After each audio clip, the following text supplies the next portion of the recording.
Softball continues their dominance in Horizon League play. And the basketball team heads west to continue fighting in the tournament. All this and more on the Penguin Rundown.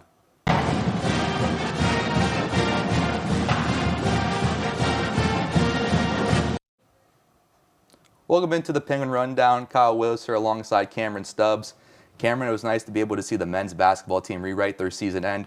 They were able to come out on top against Morgan State last week, and hopefully tonight when they travel out west to take on Fresno State, they can continue their dominance in the basketball classic. Yeah, the battle in the first round, they got that game, and now tonight they'll try again. Also, the baseball team has done pretty good as they won their first series in Horizon League play over the weekend, and also the softball team hasn't been doing too bad either. The softball team headed to Chicago, Illinois last weekend, competing against the reigning Horizon League champions, the UIC Flames. Youngstown State came out on top in 2 of the 3 games of the series. In the opener on Sunday, the Penguins came out swinging with 13 collective hits and hitting over 400 as a team in the demanding 8-0 win versus the Flames. Senior Grace C. and freshman Taylor Trewin both went 3 for 4 at the plate, while junior Megan Turner contributed a solo home run. Fifth-year pitcher Ellie Buffenbarger kept UIC completely off the scoreboard as she pitched a complete game, allowing 5 hits and striking out 8 to give her 10th win of the season. The Penguins split the day of day 1 as they played and fell 1 run short in the nightcap. The teams were tied at 4 apiece until UIC put up a sac fly in the bottom of the 7th to give the Flames the game-winning score. YSU struggled from the pitching position, only striking out 3 batters and allowing 10 hits and a home run. Despite the defensive friction, YSU collected 8 hits at the plate, with junior Avery Schumacher, sophomore Haley Niederkor, and freshman Bree Kohler each providing multiple hits. In the lone game on Sunday, YSU clinched the series win in a 5-7 battle with the Flames. Junior Conchetta Rinaldi had a stellar performance at the plate with 3 hits in 4 appearances with a home run and 2 RBIs. In the bottom of the 7th with 2 outs, UIC had 2 bases loaded, which would have sent the game into extra innings. However, a routine ground ball by Buffenbarger secured the win. It also gave Buffenbarger her 11th victory of the season. Youngstown State competed in a doubleheader against St. Bonaventure yesterday. For results and the recaps of these games, be sure to check out YSUsports.com. Up next, the softball team will travel to Rochester, Michigan to battle the Golden Grizzlies in a Horizon League series. The team will play 1 game on Friday and a doubleheader on Saturday. Coming off a win on Wednesday against Pitt, the Penguins opened up Horizon League play this past weekend at Purdue-Fort Wayne. The Penguins battled the weather this past weekend, but came out with a series victory. On Friday afternoon, the Penguins shut out the Macedons on a brilliant pitching performance by John Snyder. Snyder picked up his first victory of the season, pitching 6 1/3 innings, allowing 1 hit and striking out 10 batters. Leadoff hitter Seth Lucero had a career-high 3 hits and 2 RBIs to lead the Penguins to a 4-0 victory. The Penguins were scheduled to play on Saturday afternoon, but the rain canceled the game at Fort Wayne on Saturday. The 2 teams had to move the game to Defiance High School to finish out the series in a doubleheader on Sunday. In Game 1 of the doubleheader, YSU and IPFW went back and forth, but the Macedons walked off the Gwins in the bottom of the 9th to take the game 8-7. 4 different Penguins had multiple hits in the ballgame, and senior Lucas Nasanti had 3 RBIs, while Andre Good was clutch at the plate, hitting 2 home runs and tallying 3 RBIs. The Penguins had a short memory in the nightcap, bouncing back to beat up on the Macedons, winning 12-6. The team had 13 hits, with Braden O'Shaughnessy tying his career high with 4 hits and 3 RBIs. Braden O'Shaughnessy's brother, Pad, had 2 hits and 3 RBIs to add to the offensive performance. The Penguins took Game 3 to win the opening Horizon League series. YSU took on Penn State yesterday. Be sure to check out YSUsports.com for more info. Up next, the team travels to Morgantown, West Virginia for a 3-game series this weekend. You can watch all 3 games on ESPN+. The women's basketball team looked to rewrite their season end with an invitation in the women's NIT. They played host to Kent State in the first round last Wednesday, March 16th, but fell short to the Flashes 68-59. Senior guard Chelsea Olsen scored 11 points in 13 minutes, but an ankle injury in the second quarter forced her out for the rest of the game. Over the next 13 minutes following the injury, Kent State took advantage with a 27-6 run and was ahead by as much as 14. The Penguins battled back to trim the lead to 5, but couldn't slide ahead. Sophomore Malia Magestro and senior Lily Rich tried to pick up the offensive slack as they finished with 16 and 14 points. Head coach John Barnes said it was difficult to adjust without their team leader. I think she had 11 points in 13 minutes, and we had 8-10 point lead, and it's just hard to adjust. She does so much that you need a month of practice to adjust to not having her in there. Congratulations to the women's basketball team on a historic season. Last Wednesday, the YSU men's basketball team competed in the opening round of the Basketball Classic against the Morgan State Bears. The Penguins were able to pick up the victory in the game with a final score of 70-65. YSU started the game hot when they were up 11-2 within the first 4 minutes of the game.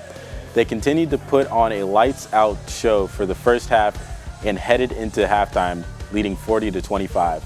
Morgan State would not give up without a fight, though, as during the second half, the Bears would score 18 points in 7 minutes while limiting Youngstown State to only 8 points in that time span. This was the point where YSU played lockdown defense and were successful at the free throw line, which is what they needed to secure a win in the Beagley Center. Leading the Penguins in scoring was junior Dwayne Cohill, who put up 28 points in the contest and was named the most valuable player of the Marquez Haynes game.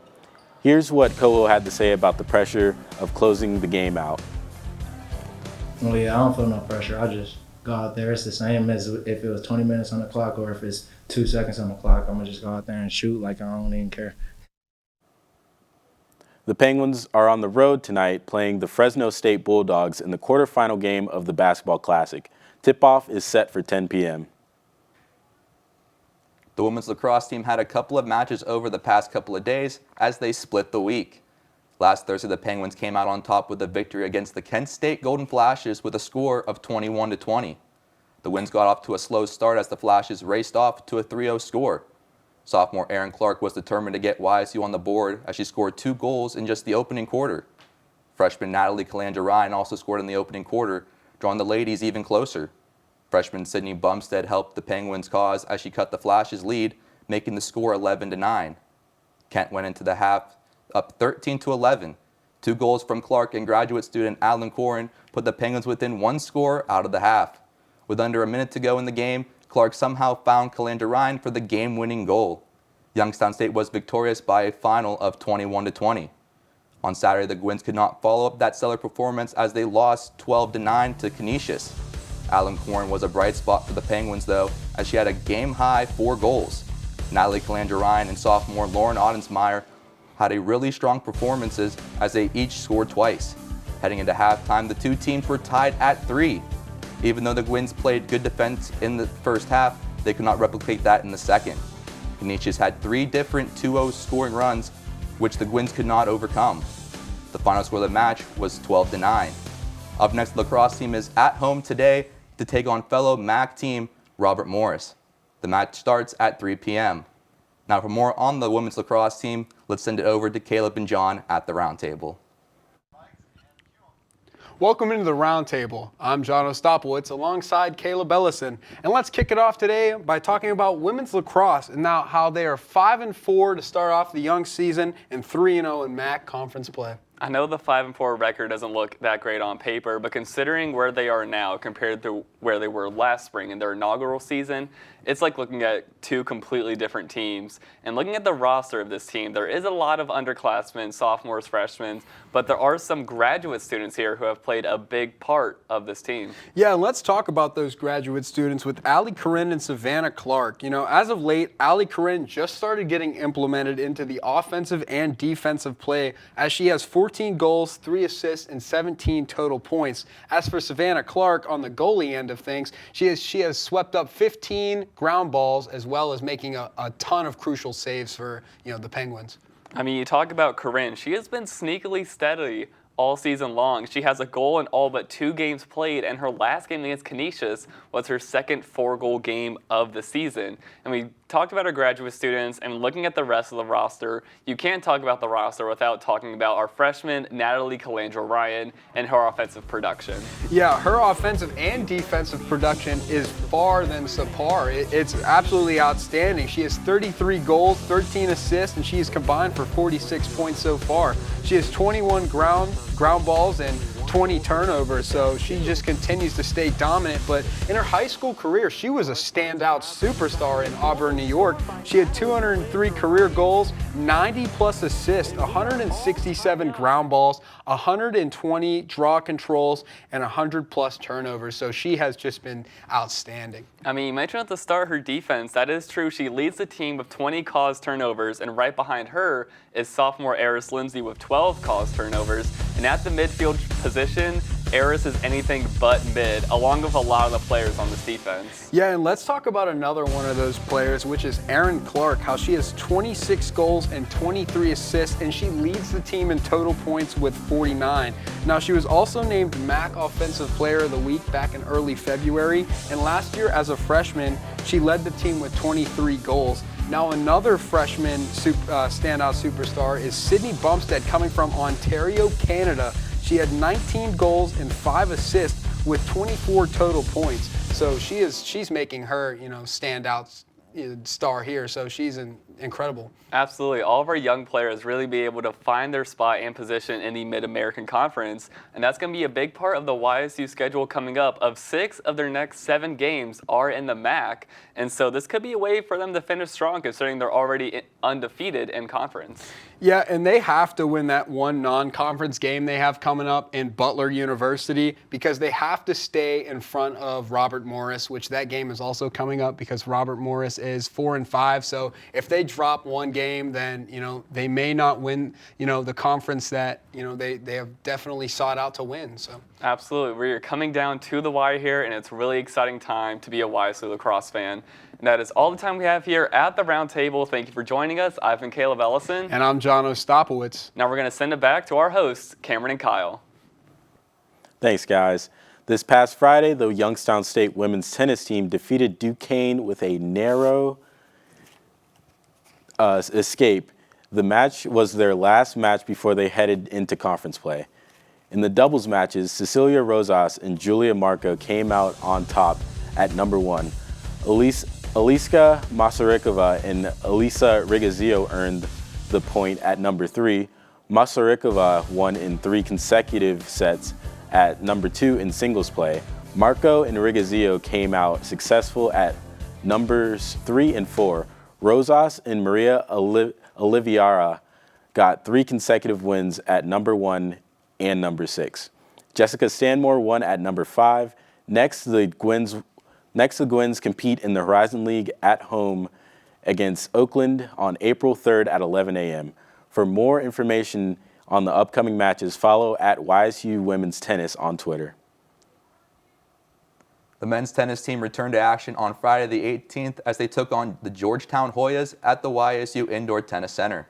The Hoyas took 2 of the 3 doubles matches and won 4 singles matches against the Penguins. YSU was led by freshman Clement Mangai, who had a 6-3 and 6-4 victory. Fellow freshman Harry Fowles has picked up a win as well with a 7-5 and 6-3 win. Overall, the Penguins fell to the Hoyas 5-2. On Sunday, the Penguins finished their non-conference play against the Butler Bulldogs at home. Freshman William Everett and junior Nathan Fabier had a great win as they posted a 6-0 victory. Fowles has had the biggest battle of the day as his match lasted 2 hours and 30 minutes, which included a best of 10 super tiebreaker. Fowles eventually pulled out the victory for the Penguins, but this was not enough as YSU fell short 4-3 overall. The home stretch continues as conference play begins this upcoming Friday, March 25th, against Cleveland State here at home. This past weekend, the bowling team traveled to Nashville, Tennessee to compete in the Columbia 300 Music City Classic, hosted by the University of Vanderbilt. The Penguins started the tournament with a 980 to 886 victory over Alabama State, and it picked up back-to-back wins over top 20 teams in its next 2 matches. Youngstown State topped number 18 UW Whitewater 892 to 869 on a challenging pair of lanes, and they followed their highest set of the day with a 1,086 to 1,001 victory against number 12 Maryville. A 256 game highlighted YSU's 1,074 to 778 win over Aurora as the Penguins improved to 4-0, and a 1,002 to 820 loss to the number 15 ranked Tulane ended the opening round for YSU. For final results of the tournament, you can check out YSUsports.com. Up next for the Penguins, they will be traveling to Louisiana as they will be competing in the Southland Bowling League Championships. For live updates, please check out YSUsports.com. The outdoor track and field team began their season last Saturday in College Park competing in the Maryland Invitational. The story of the meet came from freshman Molly Radcliffe of the women's field team, who set new school records and new personal bests. She broke a university record in discus, throwing over 48 meters and notching first place at the meet. Radcliffe also achieved her personal best in the hammer throw and shot put. Other highlights from the events include men's javelin throw, where senior Noah Drudy and Weston McLean each took first and second. Junior Dominic Perry placed first in the men's shot put, with junior Zach Gray falling right behind him in second.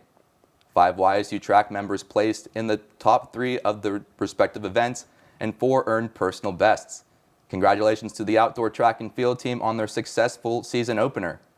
On Thursday, both the track and field teams will travel to North Carolina and compete in the 3-day Raleigh Relay meet.